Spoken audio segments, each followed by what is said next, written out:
صحافت کے چینل کو لائک کریں، شیئر کریں اور سبسکرائب کریں۔ السلام علیکم ناظرین، آپ دیکھ رہے ہیں دنیا ہے صحافت کی۔ میں ہوں آپ کا میزبان محمد ساجد۔ افسوسناک خبر، بابر حسین BRS اینکر پر قاتلانہ حملہ، حالات تشویشناک۔ اللہ تعالیٰ کی لاٹھی بڑی بے آواز ہے، اس کے حکم کے سوا پتہ بھی نہیں ہل سکتا۔ انشاءاللہ جنہوں نے یہ سب منصوبے کے تحت کیا، ان سب کے خلاف قانونی کارروائی کی جائے گی اور اللہ تعالیٰ بہتر انصاف کرنے والے ہیں۔ گزشتہ رات بابر حسین BRS اپنے کزن ملک شاہ زیب کی مہندی نکال رہے تھے۔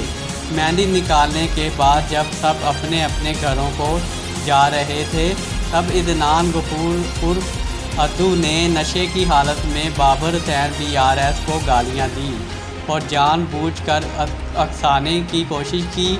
مجمع میں موجود ہر فرد نے عدنان عرف عدو کو روکنے کی کوشش کی، لیکن اپنے 15 ساتھیوں سمیت مل کر انہوں نے بابر حسین BRS پر قاتلانہ حملہ کر دیا۔ حملہ اس وقت کیا گیا جب بابر حسین اور اس کے بڑے بھائی حاجی احمد علی صاحب اکیلے رہ گئے۔ حملہ آوروں میں اب تک 10 لوگوں کی شناخت کی گئی ہے۔ مشہور سنگر اینکر بابر حسین BRS ہسپتال DHQ جنگ میں زیر علاج ہیں، حالت تشویشناک۔